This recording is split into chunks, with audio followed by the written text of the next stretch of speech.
Broadcasting from the business capital of the world, this is the Podcast Business News Network. And we are back with Michael Pijanowski, our friend of the show, a relationship coach, and so much more. Michael, how you doing today? I'm doing great, Jill. How are you? I'm doing well. Please introduce yourself and your company to our listeners and viewers today. My name is Michael Pijanowski. I operate Enjoy the Ride Consulting in Addison, Texas. I work with awesome people to help them find new ways to interact with their world. Perfect. I work with trying to guide people out of their anxiety and depression. I work with people that are looking to find and keep an intimate partner. I work with couples in conflict. I also do group meetings in business settings to help successful people become even more successful. Yep. And by the way, the website is enjoytheridetexas.com. Perfect. Well, pleasure to have you here again on Meet the Elite. We love talking to you. Always a great conversation each and every week. And today, I know we're talking a little about the holiday season. Happy early Thanksgiving, but the holiday season really is upon us in so many ways. But even though it sounds joyous, it sounds amazing because it's the holidays.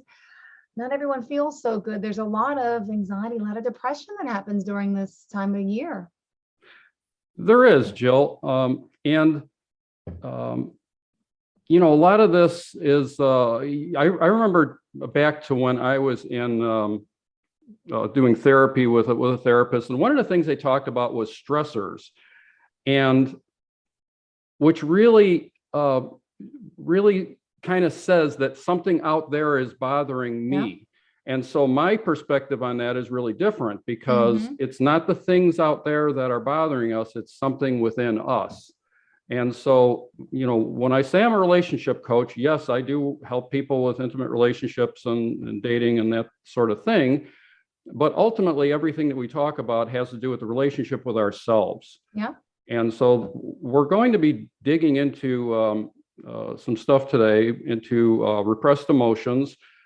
I specifically want to target anger. It's, you know, so we're really having a small little discussion about this whole thing about holiday stress. So that's kind of where we're going to go today. All right, good. So why do so many people feel so depressed during the holidays? Would you say they're thinking about something else? Is it from the past? Yeah, so it's generally when something is bubbling up, it has more to do with our past and our core wounds than it does with what's actually going on in the moment, because some people can deal with the same situation in a very easy manner. One example that I thought of recently is I used to work with a couple of guys. They were brothers, and one guy had 8 kids and the other one had 9 kids.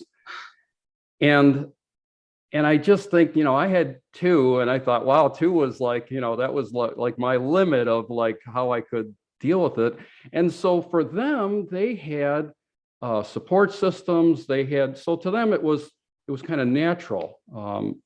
And so we're all wired differently. So probably whatever, past that I had wired me in a different manner to where 8 kids was not really a possibility for me. It would have unraveled me, whereas somebody else, they can deal with it. So again, it's all about what's going on inside of us. So when the holidays are upon us, there are all sorts of situations that come up. And they were probably situations that came up for our parents when we were little, and they're triggering emotions that we've had from a long time ago, because we're holding on to emotions, and so when we hold in emotions, it can actually, have an effect on our health as well. Got it. So is that what you call being repressed? Are we thinking about, is repressive mean like what we're thinking of in the past? I'm not really familiar with the term repressed. Okay. Or holding a good question. Yeah, good distinction, because especially when you talk about repressed anger, it's very insidious because it's very hard to detect. It doesn't feel like anger. And we'll get into that a little further as we go along, but it's really it's really in disguise. It doesn't seem like anger, but it's still gnawing away at us, and that's why it's so difficult. And I know for myself, anger was and still is one of the hardest emotions to really work with, because in my work, I want you to feel your emotions. I want you to, and so a lot of other emotions, it's easier to go there. If you're feeling lonely, you can sit there and go, what does loneliness feel like? But when you're angry, it takes practice to find out how to do that in a way that that is going to dissipate that energy. So. Got it. Okay, because that's when you say the word repressed. That's what I was trying to figure out. Got it. So how do these repressed emotions that are within us, instills in us, how does it affect our everyday life? Yeah, it affects our everyday life. It affects all our interactions. It even affects our health. So we're walking around sometimes with a smiling face, and we're like burning inside. Our house inside is on fire. And a lot of times we don't realize why. And because we do tend to repress emotions, and especially anger. Like I said, anger is a very tricky one, because it doesn't, on the surface, you would say, oh, no, I'm not angry. I have no anger. And then when you dig a little deeper, you find out, oh, yeah, you do. And it's because it's hidden, it's repressed. We're not consciously aware of it. That's why it's a difficult one to deal with, and why you need guidance to work through it. Yeah. Well, thank you for sharing that. That's a good point. Now, what would you say these emotions, these repressed emotions and feelings, how does that affect our health? So in the work of Dr. Lipton, which we had talked about before, he talks about discovering how the expression of our genes is actually controlled by the environment. And so very, very quickly, he did an experiment almost 50 years ago where he took a single stem cell and put it in a dish and let it replicate. And after a week, he had about 50,000 stem cells. So they were genetically identical. So these cells are living in a medium, right? And the medium is the environment. And in our body, our blood is the environment in which our cells live. So he divided these 50,000 cells into 3 dishes, and he very slightly adjusted the environment in the petri dish of each one. One of them turned the muscle cell, one turned the bone cell, one turned the skin cell. Now, they were genetically identical, but the expression of how they developed had to do with the environment. So when we have, so you've heard people say, when you're in love, you've got dopamine, and you've got all these chemicals coming out of your brain making you feel good. And when you're feeling sad and depressed or in fight or flight, your brain is pushing other chemicals into your body. So what happens is we have our own little pharmaceutical going on in our head, and so our brain can produce chemicals that change the environment in our body. And so what we're perceiving on the outside and what's going on inside of our mind and our soul has a lot to do with the way that these cells are developing. And so through a very simple experiment, he showed that, and was shunned by the medical community for decades. And I don't even know if they really have embraced his work yet, but still, it's all proven science. But so what we think and what we feel has a direct impact on our health. And we're going to go into other ways in which that comes out as well. So that's one way it comes out, as directly in some sort of disease, but in another way it could come out as a pain syndrome, which is kind of where I want to go today. Now, do you want to talk a little about professional women out there around the topic of repressed emotions? You have some advice for professionals out there? Yes. So in fact, in our last podcast, this whole idea for this show was kind of spurned from that, and I had the whole outline written like an hour after our last show.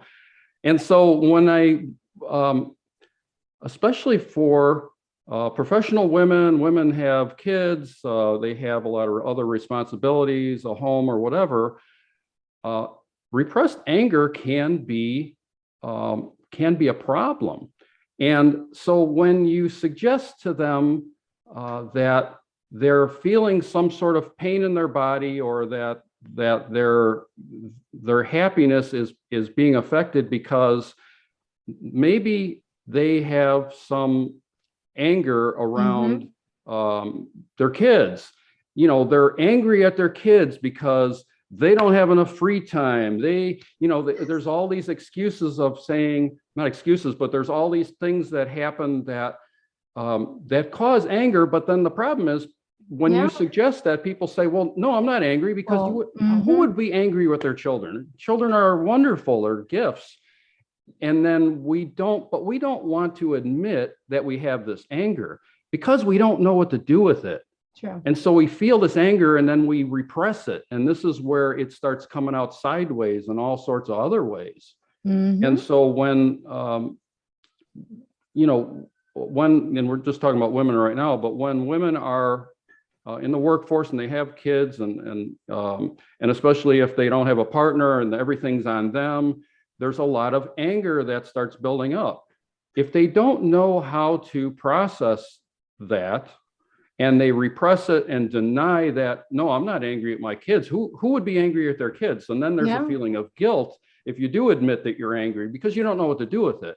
And so you don't want to go there. And then what happens is you start turning, you're turning inward on yourself against yourself. Yeah, absolutely. So now you have this advice for women. You also have advice for men as well, dealing with their repressed emotions.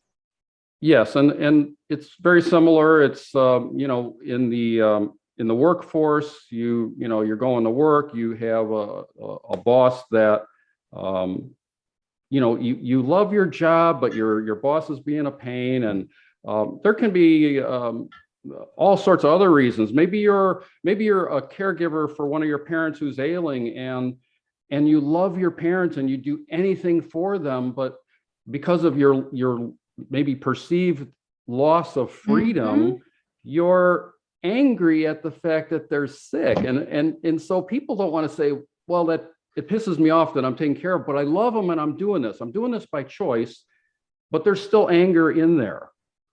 And we push it down, and then it starts coming out in other ways. And then it may come out when, when you deal with your partner, you deal with people at work. It's, the other thing about men is that in some circles, when they talk about what Freud said about dangerous emotions, there were some schools of thought that were like, well, you need to express your anger to get it out.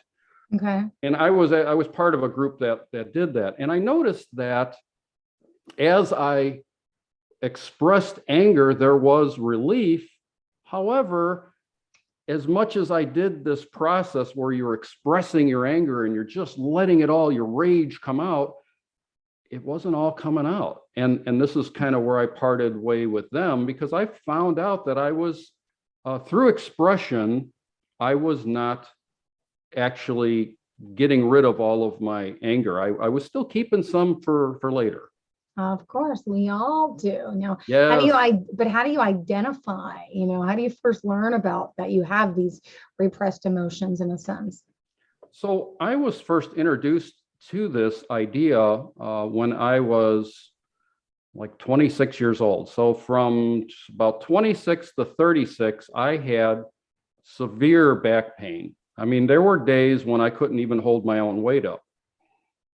And I remember it was kind of funny because I've got the MRIs that shows the herniated discs. I've got one in my neck and two in my low back. And so, I had that excuse of, this is why my back hurts. Okay. So for 10 years, I had debilitating back pain. And I thought, and so then also there's a lot of anger behind that of thinking that, well, I'll never be as active as I want to be.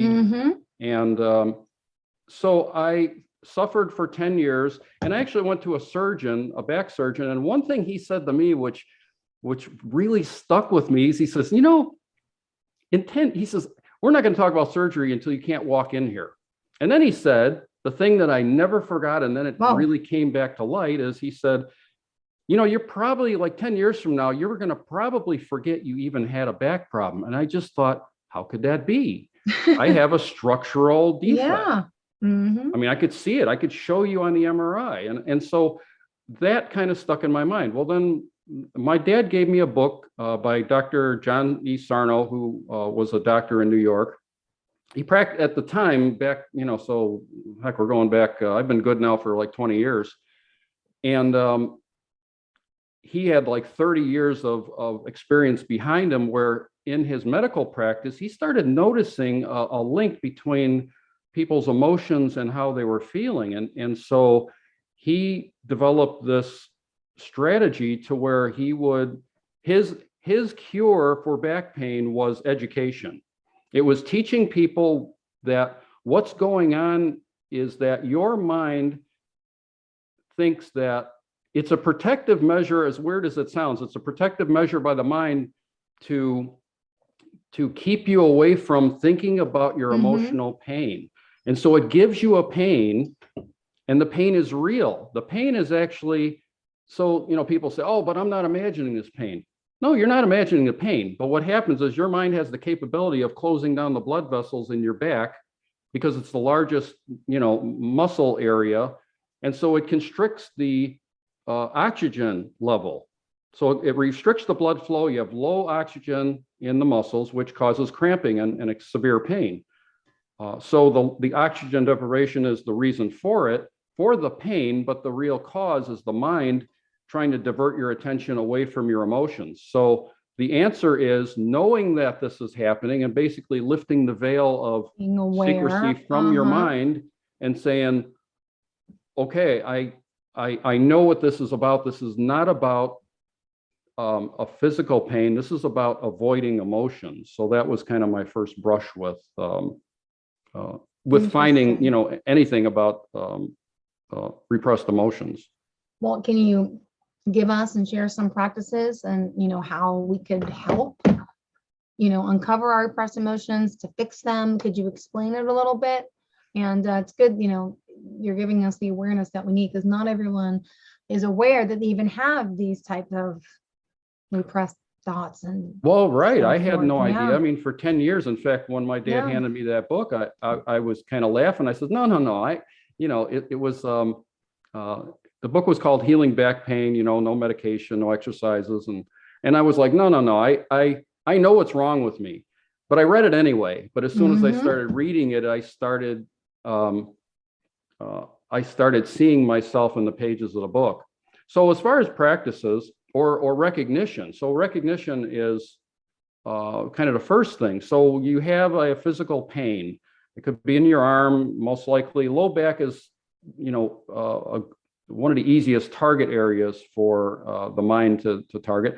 It's also neck pain. So you feel a physical pain, and you don't have any reason to believe that you've injured yourself. What I started doing is started asking myself, what's bothering me? What is it that's going on with me that I'm avoiding? And so this was in the early days before I do things the way I do them now. Yeah. And so at that time, I wanted to know what it was precisely that was bothering me. So now the difference is when I feel a physical pain, I try to connect to the emotion. And by connecting to the emotion and letting it be there without judging it as wrong or bad, these things, the mind doesn't get a foothold into continuing this physical pain. The earlier you catch it, the easier this is. Now, it took me a good 6 to 8 weeks to really get free of pain. And so it was a process, but awareness is key. the first thing. Okay. Really important. And do you want to share any more personal experience around the topic? I know you've been as we went along, but anything else in particular that would benefit our viewers? Yeah. So when I did discover that that my pain was caused by my mind, I remember when I when I first was reading the book, and I was really resonating with what he said, because it really goes after type A people who are very driven, they're very conscientious. So there's, it's kind of a certain personality that it will manifest in more so than others. But I remember sitting there in church one day, and I had a pain down my right leg from the sciatic nerve, when I was and it pregnant. it's just painful. And then the pain, as I'm sitting there, the pain went from my right leg to my left leg, and I thought in that moment, I gotcha. Yeah. I know this is not real. I gotcha. And so from continuous reading of this book, and really because I had to change my subconscious mind, and that you cannot do that, over a casual conversation or one reading of a book. It has to be something so I had to reread that book over and over and over. It was so dog-eared. And so I had to read that book many, many, many times, and then the pain went away. And then to really prove that this was real, I went back to weightlifting. And in fact, I never really was a power lifter, but I started powerlifting. I was deadlifting the way they tell you, oh, you should never do that. I was deadlifting to the maximum of my physical capability, and I wasn't hurting myself.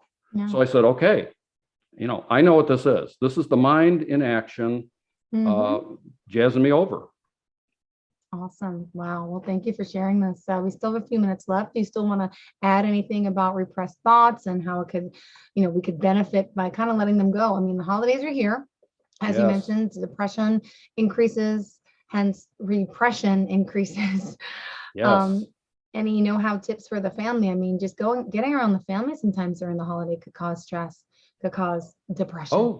How do you handle those family gatherings? Yes. Well, so this is really good stuff, because in I always say, like, relationships give us the greatest opportunity to work with our stuff, because the people that are closest to us can push our buttons like nobody else can. I remember a saying by Ram Dass. He says, if you think you're enlightened, go spend a week with your parents. And hanging out with the parents. And in fact, a couple of years ago, my brother and I were kind of on a similar path. And so when we would spend time with one of our parents, not just for the tickles. I just remember my brother was like all day with my mom one time, helping her out around the place. You're awesome. And so I called him and I said, hey, were you triggered? And so that's what I wanted to know. I was like, were you non-reactive? Did you get triggered? And so, and so it was a way of like, it was kind of, fun, talk between us, because it's like, working on ourselves. It's like, if I can get to the point where my parents don't trigger me, I know I've done something. Yep, it's true. So advice going into Thanksgiving this week. Anything you want to say to our listeners out there? Yeah, just relax and enjoy the moment. You and me alone. Enjoy the moment, and notice if there is any upset. Notice it. Yeah, got it. And do you have quotes? You always have quotes for us. Oh yes, I have some quotes. Do not try to fix whatever comes into your life.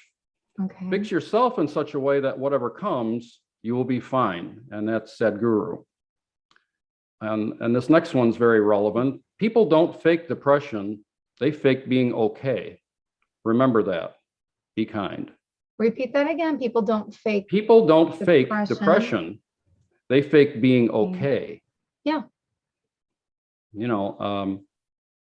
Because it's the pain behind the smiley face kind of thing, and never regret your past. Rather, embrace it for the teacher that it is.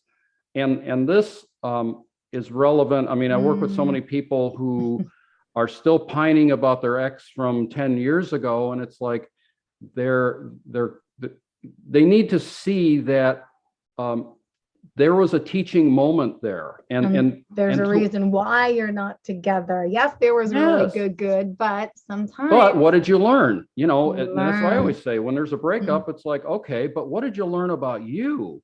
And what did they teach you? And maybe it was really not very comfortable, but you know what? The opportunity was there. I'll guarantee you. And so there's something that you need to learn. Now, if you didn't learn it, you're going to go back through the mill and somebody else is, somebody else is going to come along and reignite that whole situation again for you. So you need to kind of get beyond that.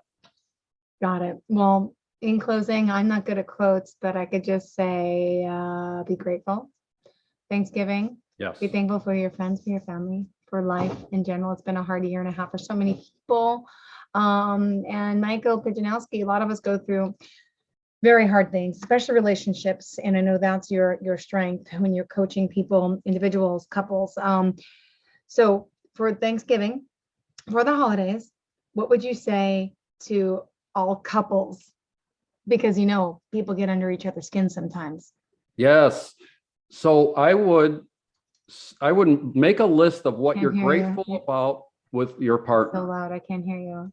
Okay. So make a list of what you're grateful for about your partner, and real before you engage with them, look at that list. Get it in your bones, and then this is what you're going to see. And so it's a good practice. It sounds a little silly, but you know what it is actually. Be grateful for everything. But if you're dealing with a partner, it's like, see the good in them and continue that. Because when you go down that road of starting to see their faults, then it's like a slippery slope. Okay. Yeah. Well, thank you so much. And let's remind our listeners how you can reach out to us. They can reach out to me. There's no lighting here. Oh, they can reach out to me at Enjoy the Ride Texas or Michael at enjoytheridetexas.com. And I also want to mention that if anybody has any questions, they can email me at Michael at Enjoy the Ride Texas, and we'll answer your questions on the next podcast. Great. Well, thank you for your time today, Michael. You have a great day. And to all of our listeners, the same. Please stay tuned. More of the show is on the way, and happy Thanksgiving. Happy Thanksgiving.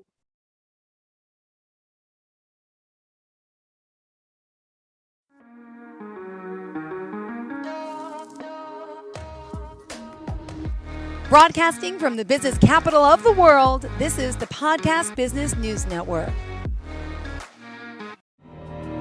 For nearly 2,000 severely injured veterans, everyday life has become filled with barriers. Day-to-day simple tasks can become pretty daunting. I have to carry my chair up 2 flights of steps or have somebody do it for me. What scares me the most is just the falling. When I'm struggling with my house, I think, to have that one great barrier just knocked down, it's crucial. Home for Our Troops is a wonderful nonprofit that builds a mortgage-free, fully adaptive, handicap-accessible house. And there's no catch. It'll be our very first home that we've ever owned. This is a game changer. This is where your life begins again. We need you to join us in completing this important mission. Please visit hfotusa.org and help build homes and rebuild lives. Because of you, everything's going to be okay.